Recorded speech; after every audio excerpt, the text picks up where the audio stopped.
ಪಹಲ್ಗಾಮ್ ದಾಳಿ ಟೀಕಿಸೋ ಭರದಲ್ಲಿ ಕೈ ವಿವಾದವನ್ನ ಸೃಷ್ಟಿ ಮಾಡಿಕೊಂಡಿದೆ. ತಲೆ ಇಲ್ಲದಂತಹ ಫೋಟೋವನ್ನ ಪೋಸ್ಟ್ ಮಾಡಿದೆ ಕಾಂಗ್ರೆಸ್. ಪ್ರಧಾನಿಯನ್ನ ಹೋಲುವಂತಹ ಫೋಟೋ ಪೋಸ್ಟ್ ಮಾಡಿರೋದು ಕಾಂಗ್ರೆಸ್ನಿಂದ ಮತ್ತೊಂದು ವಿವಾದವನ್ನ ಸೃಷ್ಟಿ ಮಾಡಿಕೊಂಡಿದೆ. ರಾಜ್ಯದಲ್ಲಿ ಒಂದಿಷ್ಟು ನಾಯಕರು ಹೇಳಿಕೆಗಳನ್ನ ಕೊಡ್ತಾ ಇರೋದು ಮತ್ತೊಂದು ವಿವಾದ. ಈಗ ತಲೆ ಇಲ್ಲದಂತಹ ಪ್ರಧಾನಿ ಮೋದಿಯವರನ್ನ ಹೋಲುವಂತಹ ಫೋಟೋ ಪೋಸ್ಟ್ ಮಾಡಲಾಗಿದೆ. ಅದಕ್ಕೆ ಗಾಯಬ್ ಅಂತ ತಲೆ ಬರಹವನ್ನ ಬರೆಯಲಾಗಿದೆ. ಗಾಯಬ್ ಅನ್ನುವಂಥ ಬರಹ ಕ್ಯಾಪ್ಷನ್ ಕೊಡಲಾಗಿದೆ ಆ ಫೋಟೋಗೆ. ಇದು ಪ್ರಧಾನಿಗೆ ಅಪಮಾನ ಅಂತ ಬಿಜೆಪಿ ಇದನ್ನ ಖಂಡಿಸಿ ಆಕ್ರೋಶವನ್ನ ಮತ್ತೊಂದು ಕಡೆ ವ್ಯಕ್ತಪಡಿಸ್ತಾ ಇರೋದು. ಕಾಂಗ್ರೆಸ್ ಪಾಕಿಸ್ತಾನದ ಏಜೆಂಟ್ ಅಂತ ಬಿಜೆಪಿ ಕಿಡಿಕಾರ್ತಾ ಇದೆ. ದೃಶ್ಯದಲ್ಲಿ ನೋಡ್ತಾ ಇದ್ದೀರಿ ನೀವು. ಗಾಯಬ್ ಅನ್ನುವಂತಹ ಕ್ಯಾಪ್ಷನ್ ಕೊಟ್ಟು ಪ್ರಧಾನಿ ನರೇಂದ್ರ ಮೋದಿ ಅವರನ್ನ ಹೋಲುವಂತಹ ಆ ಒಂದು ಫೋಟೋವನ್ನ ಪೋಸ್ಟ್ ಮಾಡಿರೋದು. ಆದರೆ ಅದಕ್ಕೆ ತಲೆ ಇಲ್ಲ. ಇದು ದೊಡ್ಡ ಮಟ್ಟದ ರಾಜಕೀಯ ಬೆಳವಣಿಗೆಗಳಿಗೆ ಕಾರಣ ಆಗ್ತಾ ಇದೆ. ಇಂತಹ ಸಿಚುವೇಶನ್ ನಲ್ಲಿ ಕಾಂಗ್ರೆಸ್ಗೆ ಇದೆಲ್ಲ ಬೇಕಾಗಿತ್ತಾ ಅಂತ ಒಂದಿಷ್ಟು ಜನ ಮಾತನಾಡಿಕೊಳ್ತಾ ಇದ್ದಾರೆ. ಚರ್ಚೆಗೆ ಗ್ರಾಸವಾಗ್ತಿದೆ.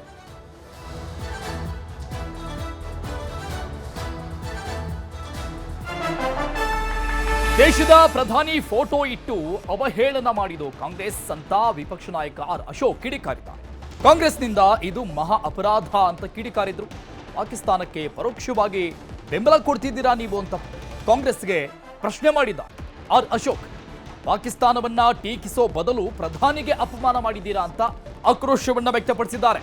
ಇದು ಮೋದಿಗೆ ಅಂದ್ರೆ ಪ್ರಧಾನಿಗೆ ಮಾಡಿದಂತಹ ಅಪಮಾನ ಕಾಂಗ್ರೆಸ್ನಿಂದ.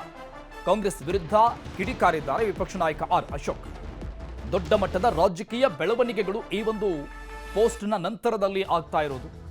ದೊಡ್ಡ ಮಟ್ಟದ ಚರ್ಚೆಗಳಾಗ್ತಾ ಇದೆ. ಇದಕ್ಕೆ ಆರ್ ಅಶೋಕ್ ಖಂಡಿಸಿದ್ದಾರೆ. ದೇಶದ ಪ್ರಧಾನಿಯ ಫೋಟೋವನ್ನ, ಅವರ ವ್ಯಕ್ತಿತ್ವವನ್ನ ಅವಹೇಳನ ಮಾಡುವಂತ ಪೋಸ್ಟ್ ಅನ್ನ ಕಾಂಗ್ರೆಸ್ ಅವರು ಮಾಡಿರುವಂತದ್ದು ಒಂದು ಅಪರಾಧ. ಅದು ಈ ದೇಶದ ಪ್ರಧಾನಿಯವರು ಮೋದಿ ಅವರ ಚಿತ್ರವನ್ನ ಅವಹೇಳನಕಾರಿಯಾಗಿ ಬಿಂಬಿಸ್ತಕ್ಕಂಥದ್ದು ಇಂತಹ ಕಷ್ಟದ ಸಂದರ್ಭದಲ್ಲಿ ಒಂದು ಅಪರಾಧ ಅಂತ ನಾನು ಹೇಳಕ್ಕೆ ಇಷ್ಟಪಡ್ತೀನಿ. ಆಮೇಲೆ ನಿನ್ನೇನೋ ರಹೀಂ ಖಾನ್ ಸಿಂಧೂ ನದಿಯ ನೀರನ್ನ ನಾವು ಹೆಂಗ್ ಉಪಯೋಗ ಮಾಡ್ಕೊಂತೀರಿ ಅಂತ ಕೇಳಿ, ಏನ್ ನೀರಾವರಿ ತಜ್ಞನ? ಅದು ಸಿಂಧೂ ನದಿ ಇರೋದು ಎಲ್ಲಿ? ಕಾಶ್ಮೀರದ ಹತ್ರ. ಆ ನೀರನ್ನ ಹೆಂಗ್ ಉಪಯೋಗ ಮಾಡ್ಕೊಂತೀರಾ ಅಂತ ಕೇಳೋದು. ನಾಚಿಕೆ ಆಗಲ್ಲ ಇವ್ರಿಗೆಲ್ಲ. ಸಿಂಧೂ ನದಿ ಎಷ್ಟು ಕಿಲೋಮೀಟರ್ ಹರಿತತೆ ಅಂತ ಏನಾನ ಗೊತ್ತಾ? ಯಾವ ದೇಶದಲ್ಲಿ ಬಿಡ್ತತೆ, ಎಲ್ಲೂ ಹರಿತತೆ, ಎಲ್ಲಿಗೆ ಸೇರ್ತತೆ, ಏನಾನ ಗೊತ್ತಿದೆಯಾ ಅವ್ರಿಗೆ? ಅಂದ್ರೆ ದೇಶ ವಿರೋಧಿ ಹೇಳಿಕೆ. ಅಂದ್ರೆ ನದಿ ತಡಿಯಕ್ಕಾಗಲ್ಲ ಅದನ್ನ. ಅದಕ್ಕೆ ಕೇಂದ್ರದಲ್ಲಿ ನೀರಾವರಿ ತಜ್ಞರಿದ್ದಾರೆ, ಸಚಿವರಿದ್ದಾರೆ. ಪಾಕಿಸ್ತಾನಕ್ಕೆ ಒಂಥರ ಇಂಡೈರೆಕ್ಟ್ ಸಪೋರ್ಟ್ ಅಂತಾರಲ್ಲ, ಇವರೆಲ್ಲ ಆ ತರದ ಇಂಡೈರೆಕ್ಟ್ ಸಪೋರ್ಟರ್ಸ್ ಇವರೆಲ್ಲನು. OIC ಚೀಫ್ ಅಸಾವುದ್ದೀನ್ ಈ ಬಗ್ಗೆ ಇನ್ನಷ್ಟು ಡೀಟೇಲ್ಸ್ ಕೊಡ್ತಾರೆ ನಮ್ಮ ನ್ಯೂಸ್ ಎಡಿಟರ್. ಮತ್ತೆ ಕನೆಕ್ಟ್ ಆಗಿದ್ದಾರೆ, ಲೈವ್ ನಲ್ಲಿದ್ದಾರೆ. ರಾಘವೇಂದ್ರ ಗುಡಿ, ಒಂದು ಕಡೆ ಸರ್ವಪಕ್ಷ ಸಭೆಯಲ್ಲಿ ಭಾಗಿಯಾದಂತಹ ಕಾಂಗ್ರೆಸ್ ನಾಯಕರೇ ಇನ್ಕ್ಲೂಡಿಂಗ್ ಮಲ್ಲಿಕಾರ್ಜುನ ಖರ್ಗೆ ಅವರು ರಾಹುಲ್ ಗಾಂಧಿನೇ ಹೇಳ್ತಾರೆ ನಾವು ಪ್ರಧಾನಿಯವರ ಜೊತೆಗೆ ಇರ್ತೀವಿ, ಅವರೇನೇ ನಿರ್ಧಾರ ತೆಗೆದುಕೊಂಡ್ರು ಇಂತಹ ಸಿಚುವೇಶನ್ ಅಲ್ಲಿ ಅಂತ. ಮತ್ತೊಂದು ಕಡೆ ಈ ರೀತಿಯಾದಂತಹ ಒಂದು ಪೋಸ್ಟ್ ಬೇಕಾಗಿತ್ತಾ ಅನ್ನುವಂಥದ್ದು ಮತ್ತೊಂದು ವಿಚಾರವನ್ನ ನಾವು ಇಲ್ಲಿ ಮೆನ್ಷನ್ ಮಾಡಲೇಬೇಕು.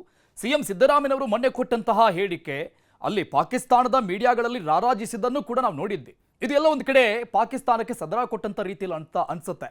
ಕಾಂಗ್ರೆಸ್ಗೆ ಇಂಥದ್ರಲ್ಲೂ ರಾಜಕೀಯ ಬೇಕಾ ಇಂಥ ಪರಿಸ್ಥಿತಿಯಲ್ಲಿ? ಯಾವ ಸಿಚುವೇಶನ್ ಅಲ್ಲಿ ನಾವಿದ್ದೀವಿ ಅಂತ ಅರುಣ್ ನೋಡಿ, ಇವತ್ತು ನಾವು ನೋಡ್ತಾ ಇರೋದು ಇಡೀ ದೇಶ ಅತ್ಯಂತ ದೊಡ್ಡ ಮಟ್ಟದ ಯುದ್ಧದ ಗಂಡಾಂತರಕ್ಕೆ ಎದುರಿಸುವಂಥ ಸ್ಥಿತಿಯಲ್ಲಿರುವಂಥದ್ದು. ಒಂದು ಕಡೆ ಭಾರತೀಯ ನಾಗರಿಕರನ್ನು ಹತ್ಯೆ ಮಾಡಿದ್ದಾರೆ ಪಾಕಿಸ್ತಾನಿ ಪ್ರೇರಿತರಾಗಿರ್ತಕ್ಕಂಥ ಉಗ್ರಗಾಮಿಗಳು. ಇಂಥ ಸಂದರ್ಭದಲ್ಲಿ ಅಲ್ಲಿಯ ಒಂದು ಇಂಟೆಲಿಜೆನ್ಸ್ ಫೇಲ್ಯೂರ್ ಆಯಿತಾ, ಸೆಕ್ಯೂರಿಟಿ ಫೇಲ್ಯೂರ್ ಆಯಿತಾ, ಖಂಡಿತವಾಗಿಯೂ ಅವು ಕೇಳಲೇಬೇಕಾಗಿರ್ತಕ್ಕಂಥ ಪ್ರಶ್ನೆಗಳು. ಆದರೆ ಆ ಪ್ರಶ್ನೆಗಳನ್ನು ಕೇಳುವಂಥ ಸಮಯ ಸಂದರ್ಭ ಯಾವಾಗ, ಆ ಒಂದು ಪ್ರಶ್ನೆಗಳನ್ನು ಕೂಡ ಇಲ್ಲಿ ಕೇಳಬೇಕಾಗತ್ತೆ. ನೋಡಿ, ನಾವು ಸಾಕಷ್ಟು ಇಡೀ ದೇಶದ ಜನ ಒಂದು ನಿಟ್ಟುಸಿರನ್ನು ಏನು ಬಿಟ್ಟಿದ್ರಂದರೆ, ಪಕ್ಷದ ಸಭೆ ಆದ ಬಳಿಕ ರಾಹುಲ್ ಗಾಂಧಿ ಅವರು ಸಹಿತ ಹೇಳಿದ್ರು ಪ್ರಧಾನಿಗಳು ಯಾವುದೇ ನಿರ್ಧಾರವನ್ನು ತೆಗೆದುಕೊಂಡ್ರು ಕೂಡ ನಾವು ಅವರ ಬೆಂಬಲಕ್ಕೆ ಇದ್ದೀವಿ ಅಂತ ಹೇಳಿ. ಖರ್ಗೆ ಅವರು ಅದೇ ಮಾತುಗಳನ್ನು ಹೇಳಿದರು. ಇನ್ಫ್ಯಾಕ್ಟ್ ನಿನ್ನೆ ಕೂಡ ರಾಹುಲ್ ಗಾಂಧಿ ಅವರು ಮತ್ತು ಕಿರಣ್ ರಿಜಿಜು ಎಲ್ಲರೂ ಭೇಟಿಯಾಗಿ ಸಾಕಷ್ಟು ವಿಚಾರಗಳನ್ನು ಚರ್ಚೆ ಮಾಡಿದ್ದಾರೆ. ಆ ಫೋಟೋಗಳು ಕೂಡ, ಆ ವಿಡಿಯೋಗಳು ಕೂಡ ಈಗ ರಾಜಾಡಿಸ್ತಾ ಇದ್ದಾವೆ. ಕಿರಣ್ ರಿಜಿಜು ಹೇಳಿದ್ದೇನೆಂದರೆ, ನಾವು ರಾಜಕೀಯವಾಗಿ ವೈರುಧ್ಯ ಇರುವಂಥವರೇ ಹೊರತು ವೈರಿಗಳಲ್ಲ ಅನ್ನುವಂಥ ಮಾತನ್ನು ಕೇಂದ್ರ ಸರ್ಕಾರ ಕೂಡ ಹೇಳಿತ್ತು. ಇಂತಹ ಸಂದರ್ಭದಲ್ಲಿ ಈ ರೀತಿಯಾಗಿರ್ತಕ್ಕಂಥ ಒಂದು ಪ್ರಬುದ್ಧತೆ ಇಲ್ಲದಂಥ ಹೀನ ಮನಸ್ಥಿತಿಯಲ್ಲಿ ಟ್ವೀಟ್ಗಳನ್ನು ಮಾಡುವಂಥದ್ದು, ಇದನ್ನು ಕ್ರಿಯೇಟಿವ್ ನೆಗೆಟಿವ್ ಇಂಡಿಯಾ ಅಂತ ಕೂಡ ಹೇಳೋದಕ್ಕೆ ಸಾಧ್ಯವಿಲ್ಲ. ಒಂದು ಕಡೆ ಪಾಕಿಸ್ತಾನದ ಡಿಪ್ಲೊಮ್ಯಾಟ್ ಇಂಗ್ಲೆಂಡ್ನಲ್ಲಿ ಪ್ರತಿಭಟನೆ ಮಾಡ್ತಾ ಇದ್ದಂಥ ಭಾರತೀಯರಿಗೆ ನಿಮ್ಮ ಕುತ್ತಿಗೆಯನ್ನು ಕತ್ತರಿಸ್ತೀನಿ ಅಂತ ಹೇಳಿ ಆತ ಒಂದು ಸಜೆಷನ್ ಅನ್ನು ಮಾಡ್ತಾನೆ. ಆ ರೀತಿಯಾಗಿರ್ತಕ್ಕಂಥ ಒಂದು ಹ್ಯಾಂಡ್ ಗೆಸ್ಚರ್ ಅನ್ನ ಮಾಡ್ತಾನೆ. ಮತ್ತೊಂದು ಕಡೆ ಇಲ್ಲಿ ಪ್ರಮುಖ ವಿಪಕ್ಷವಾಗಿರ್ತಕ್ಕಂಥ ಕಾಂಗ್ರೆಸ್ ಪಕ್ಷದ ಅಧಿಕೃತವಾಗಿರ್ತಕ್ಕಂಥ ಎಕ್ಸ್ ಖಾತೆಯಲ್ಲಿ ಈ ರೀತಿಯಾಗಿರ್ತಕ್ಕಂಥ ಫೋಟೋವನ್ನು ಹಾಕಿ ಗಾಯಬ್ ಅಂದ್ರೆ ಮಾಯವಾಗಿದ್ದಾರೆ ಅನ್ನುವಂಥದ್ದು. ಈಗ ಹಾಗಿದ್ರೆ ಪ್ರಧಾನಿ ಸ್ಥಾನದಲ್ಲಿ ಇರ್ತಕ್ಕಂಥವ್ರು ಏನ್ ಮಾಡಬೇಕಿತ್ತು? ಪ್ರತಿದಿನ ಹೊರಗೆ ಬಂದು ಪ್ರೆಸ್ ಮೀಟ್ ಅನ್ನ ಮಾಡಿ ಅಥವಾ ಏನೋ ಭಾಷಣವನ್ನ ಮಾಡ್ತಾ ನಾವು ಇವತ್ತು ಈ ರೀತಿಯಾಗಿ ಮಾಡ್ತಾ ಇದ್ದೀವಿ, ಪಾಕಿಸ್ತಾನದ ವಿರುದ್ಧ ಇಂಥ ಪ್ರೋಗ್ರೆಸ್ ಅಲ್ಲಿ ಇದ್ದೀವಿ, ನಮ್ಮ ಸೇನೆ ಈ ರೀತಿಯಾಗಿ ತಯಾರಿ ಮಾಡ್ಕೊಂಡಿದೆ ಅಂತೇಳಿ ಎಲ್ಲ ವಿವರಗಳನ್ನು ಬಹಿರಂಗ ಮಾಡೋದಕ್ಕೆ ಸಾಧ್ಯ ಆಗುತ್ತಾ? ಗೌಪ್ಯತೆಯನ್ನು ಕಾಯ್ದುಕೊಳ್ಳೋದು ಹೇಗೆ? ಒಂದು ಕಡೆಯಿಂದ ಸರ್ಕಾರಗಳ ಕ್ರಮಗಳನ್ನು ತೆಗೆದುಕೊಳ್ಳುತ್ತಿರುವಂತಹ ಸಂದರ್ಭದಲ್ಲಿ ಪ್ರತಿಯೊಬ್ಬ ರಾಜಕೀಯ ಪಕ್ಷಗಳು, ಕೇವಲ ಕಾಂಗ್ರೆಸ್ ಅಂತೆಲ್ಲ, ಅದು ಯಾವುದೇ ಪಕ್ಷಗಳಿರಲಿ, ದೇಶದ ಪ್ರತಿಯೊಬ್ಬ ವ್ಯಕ್ತಿಗಳು ಕೂಡ ಸರ್ಕಾರವನ್ನು ನಾವು ಪ್ರಶ್ನೆ ಮಾಡಲೇಬೇಕು ಕೆಲವೊಂದು ವಿಚಾರಗಳಿಗೆ ಸಂಬಂಧಪಟ್ಟ ಹಾಗೆ. ಆದರೆ ಅದಕ್ಕೆ ಸಮಯ ಸಂದರ್ಭವನ್ನು ನೋಡಬೇಕಾಗುತ್ತೆ.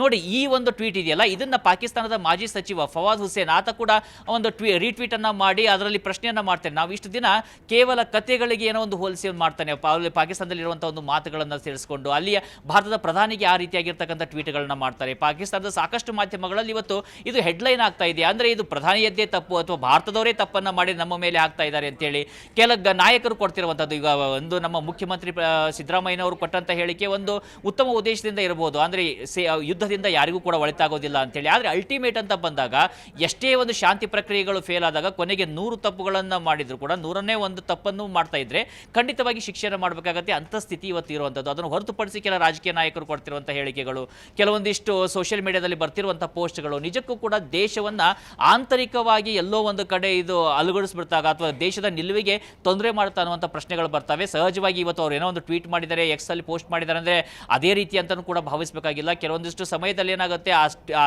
ಎಕ್ಸ್ ಅನ್ನ ಅಲ್ಲಿಗೆ ಮರೆತು ದೇಶ ಮುಂದೆ ಸಾಗಬೇಕಾಗುತ್ತೆ. ಇವನ್ ಕಾಂಗ್ರೆಸ್ ಪಕ್ಷದ ಹಿರಿಯ ನಾಯಕರು ಕೂಡ ಈ ವಿಚಾರಕ್ಕೆ ಸಂಬಂಧಪಟ್ಟ ಹಾಗೆ ಸರ್ಕಾರದ ಜೊತೆಯಲ್ಲಿ ನಿಂತಿರುವಂತಹ ಸಂದರ್ಭ ಇದು. ಹೀಗಾಗಿ ಯಾರು ಸೋಷಿಯಲ್ ಮೀಡಿಯಾಗಳನ್ನ ಮೇಂಟೈನ್ ಮಾಡ್ತಾ ಇರ್ತಾರೆ ಸ್ವಲ್ಪ ವಿವೇಚನೆಯನ್ನು ಬಳಸಬೇಕು. ಅದರಿಂದ ತಮ್ಮ ಪಕ್ಷಕ್ಕೂ ಡ್ಯಾಮೇಜ್ ಆಗುತ್ತೆ, ದೇಶಕ್ಕೂ ಡ್ಯಾಮೇಜ್ ಆಗುವಾಗ ಇಂಥ ಒಂದು ವಿಷಯಗಳು ಯಾಕೆ ಬೇಕು ಅನ್ನೋಂಥ ಪ್ರಶ್ನೆಗಳು ಮೂಡ್ತಾ ಇರೋದು.